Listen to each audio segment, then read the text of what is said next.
Hello my friends, and welcome back to Meerkat Musings. Welcome to the first video entry to my F1 Manager 24 diary, so to speak, which you can find over at Meerkat Musings. I'm doing a pretty serious playthrough, shall we say, of the game, and I am doing this through the create a team mode. It will come of no shock to anyone that I have gone with Meerkat Racing for my team, and I have in the first 3 races discovered that this is an entertaining game, a game that lets you run full race simulations in every respect, so you can run every practice session to the max, full qualifying, full races, and you have the option, of course, if you want to fast forward, and you can even actually go as far as to sort of simulate them in I say quick mode, and you're not actually directly doing anything. But I prefer to actually watch the races unfold and try to immerse myself in what it might feel like to be a team principal. So for me, it's full races, it's full practice sessions. It's an hour for each practice session, and I try to run them for an hour. The same thing goes with qualifying. It might seem a bit mundane and a bit dull, perhaps, to the outside observer, but there are things about running it authentically that, as an F1 fan, I enjoy doing. So, where are we after the first 3 races? Well, the answer is we're not necessarily flying along, which, to be fair, I didn't expect, to be honest. And I knew that there would be some teething problems. I've never played any of these games before. My experience with F1 Manager titles is limited to mobile games, which are not really remotely comparable to the sophistication of this, and therefore, there's lots of stuff which I'm still learning after 3 races. My team is currently bottom of the constructors standings. I have no points after the first few races. However, I am seeing signs of potential. I'm far from the only team to currently sit on 0 points. There's a few teams that I'm proving to be quicker than already, which offers up hope for the future. And there's a couple of teams I think maybe slightly starting to reel in a little bit as well. But we'll go back a step to the beginning, shall we say, of all of this. So my team is, as I say, Meerkat Racing. The background story, so to speak, is basically that the team is formed out of an alliance of people who were originally interested in putting together Andretti Racing, and it's become its own kind of thing.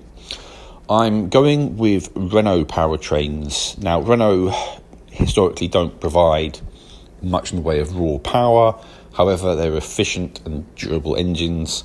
My philosophy is that in order to finish first, you must first of all finish, which makes absolute sense. I want the cars to get through races without suffering too much wear and tear. I want them to be ultimately good on their tyres, and I accept the fact that this is a process and that the team will need to build up to a level where it can be a consistent points challenger, and of course build up further from there. So with that in mind, I want drivers who have potential. I don't expect to lure to the team, especially in the first season, the top drivers, the top designers, that kind of thing. What I have gone for are 2 young drivers. I'm probably going to pronounce this wrong, but the first one is a 20-year-old French driver, and these are real drivers, by the way. Theo Pourchaire, who won the F2 Championship in 2023, doing so with only one win. It might be, it should be pointed out. He, however, did make 10 trips to the podium altogether. He finished second 6 times in the course of the 2023 F2 season. So, very consistent. And as a result, that's something that I wanted to bring to Meerkat Racing. And I also brought along Liam Lawson. And there's a buzz about Liam Lawson in the paddock. He is a product of the Red Bull racing program. They have high hopes for him, and there's actually talk of him in real life joining Red Bull possibly as early as next year. No guarantees, of course, of that, but for me, he's part of the Meerkat Racing family, and he will hopefully have an opportunity to shine over the course of the season. My general philosophy is that my drivers will be allowed to race one another. That doesn't mean that I won't step in with team orders where it's necessary, as there have already been a couple of moments where they've gotten a little bit too close for comfort with one another. In fact, in the very first race in Bahrain, they actually did clunk one another, and they did do damage to one another's front wings. So it's fair to say that was a touch disappointing. They were racing each other very, very hard. As I say, I don't object to that.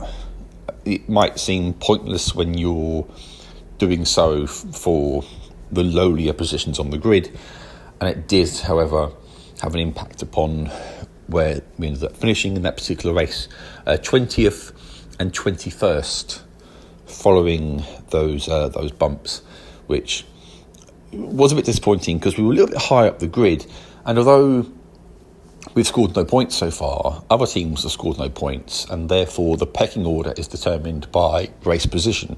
So if you're consistently ahead of, say, like the Saubers, the Williams, the Alpines, even if all those teams scored no points in the season, but we've been ahead of them more than not, we will be classed above them in the Constructors' Championship. That has an impact upon prize money. So it's in our interests to not make silly mistakes like that and therefore finish higher up the grid. And of course, if we're up the pecking order and there's a problem for someone else, we could snatch points. So whilst I don't object to these guys racing each other, there does need to be an element where they need to think about the team. And that maybe it's the first race, they're a bit excited, things got away from them a little bit, and they had that issue. One driver who definitely didn't have an issue was Max Verstappen. It's a case of art imitating life in this instance, and Max Verstappen was the race winner. Charles Leclerc, however, was second in the first race. Lando Norris was right behind him, but couldn't quite catch up to get by, only 1.2 seconds behind Leclerc. Verstappen some 14 seconds clear at the front, and he controlled the race really without question. So in the opening round, at least, aside from the fact that Perez didn't manage to finish in second, art imitated life. In the second round in Saudi Arabia, art did not imitate life. In the second round in F1 for real, Max Verstappen was the winner once again. Sergio Perez was second. This time around, Red Bull did not lock out the front row. Lando Norris was second behind Verstappen, and both the Ferraris would take the second row, with Oscar Piastri in fifth ahead of Perez. Saudi Arabia was quite a dramatic race, not so much from the perspective of my new team, but there was a lot of chaos ahead of me. And it goes to show that the game's AI is not sterile, so to speak. Things can happen and they can make mistakes and have issues.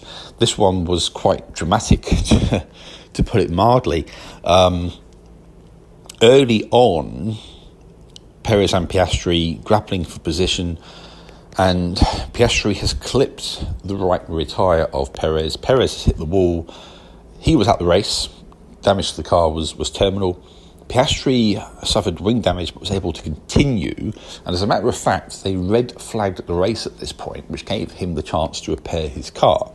And for causing this accident, Piastri was given a 5-second time penalty. Now, if this were real Formula One, I can imagine Red Bull would be seething over this. I mean, 5 seconds doesn't seem like much of a penalty when you consider that the red flag meant McLaren could fix up the car and run at kind of normal pace. You kind of think, if you're taking someone else out of the race, 5 seconds is not enough. But nonetheless, that's what the stewards decided. And they were then not the only ones, Red Bull were not the only ones then to be angry, because a few laps later, the Mercedes duo of Hamilton and Russell had an accident, and they actually took each other out of the race, and they also collected in the process the Alpine of Esteban Ocon. So we had 4 retirements very early on. We had a second red flag spell as well at this point. It was chaos. It was absolute chaos. We also had a late safety car because Yuki Tsunoda had to retire with engine problems and he couldn't get off the track. The Saudi Arabia track at Jeddah doesn't easily permit cars just to pull over off the track. So he retired on track, and that meant a safety car. What I couldn't do as Meerkat Racing was take advantage of that to try and sneak some very lucky points. However, Charles Leclerc was able to steal the win from Max Verstappen, not by much, by less than a second, by, in fact, I think, 0.1 one tenth of a second was the gap when they crossed the line. But nonetheless, an early win for Ferrari, slightly unexpected and in slightly fortuitous circumstances, but you've got to take advantage of those chances when they come your way. Meanwhile, as a consequence of these numerous retirements, well, to be fair, Meerkat Racing didn't necessarily shine here. Pourchaire was 15th and Liam Lawson was 17th. Lawson locked up late on, flat spotted his tyres, ruined his race. I mean, to be fair, he was running in 16th when it happened anyway, so it didn't necessarily impact his overall performance. But what all of this did mean, when all of this kind of shook out at the end, so bearing in mind that in 2023, there was only one race Red Bull didn't win. 2 races in to this fictional 2024 season, we've already had Ferrari take a win. Max Verstappen is joint top with Charles Leclerc in the standings. And Ferrari, consequently, down to Perez and the accident with Piastri, Ferrari now lead the Constructors' Championship after 2 races.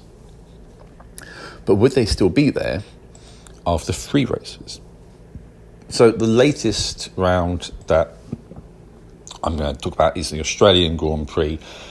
A great venue in terms of atmosphere. The Albert Park circuit always looks stunning. The city of Melbourne always looks stunning. And I think the game has done quite a good job of recreating that look. It's a gorgeous place to be. And there's often quite a carnival atmosphere here with events over the race weekend, concerts and parties. Fantastic atmosphere. The race itself doesn't always provide thrilling action, but from my perspective, it wasn't too bad. There was some interest going on with poor old George Russell. He found himself right down the order. He started down the order because of a penalty from the previous race. He caused the accident and took out Hamilton and Ocon. So he got a penalty. So he was right down in the middle of the pack at the start of the race. Consequently, he went off. He went out of the race early on, and this triggered a safety car right at the start. And with all of that, of course, shaking loose, Max Verstappen was able to power on to take another comfortable win. He finished 19 seconds clear of the Ferrari of Carlos Sainz, and we saw a encouraging podium from Lando Norris. We saw some good performances elsewhere. Oscar Piastri started in 12th, he finished 6th. Charles Leclerc started second, finished fifth, so he'll be a bit disappointed with that. Sergio Perez was fourth ahead of that Ferrari. Aston Martin put in a brilliant display, it must be said. Fernando Alonso made up 10 places to finish seventh, ahead of his teammate Stroll in eighth. Daniel Ricciardo, Australian lad, of course, alongside Piastri, he came ninth, and Lewis Hamilton took the final points position in 10th.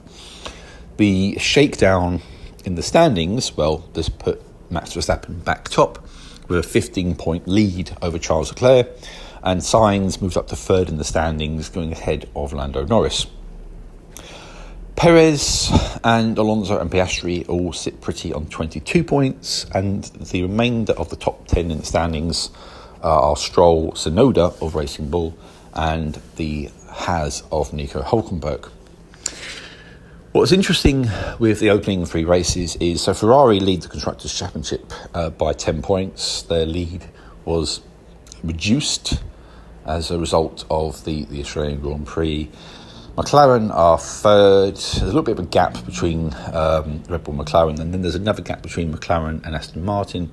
And then you've got a bigger gap between Aston Martin and Racing Bull, who are having a reasonable start to the season. They're on 8 points after three races, which doesn't sound like a lot, but when you're a team that expects to scrap for the minor points, not too bad. Haas sixth on 5 points, and then you've got Mercedes all the way down in seventh in the standings on just 2 points after a string of miserable performances and issues in the first three races. The remaining teams, so you've got Williams, Alpine, Sauber, and of course Meerkat Racing, all currently have no points, but who knows what opportunities will exist for all of them in the coming races. So thus far, we've had some drama. We had, as I say, a very dramatic race in Saudi Arabia, and we've had an indication that Max Verstappen and Red Bull are going to be very hard to stop. However, we've had that kind of little moment whereby Ferrari have already managed to snatch a win. It's still Red Bull's to lose. In the first race, just to go back to Bahrain for a second, Max actually had a spin at one point and slipped down the pecking order a bit, and he still wound up winning by 14 seconds, which underscores his pace in that very, very good car. So you expect him to be the benchmark. He is the benchmark by some margin.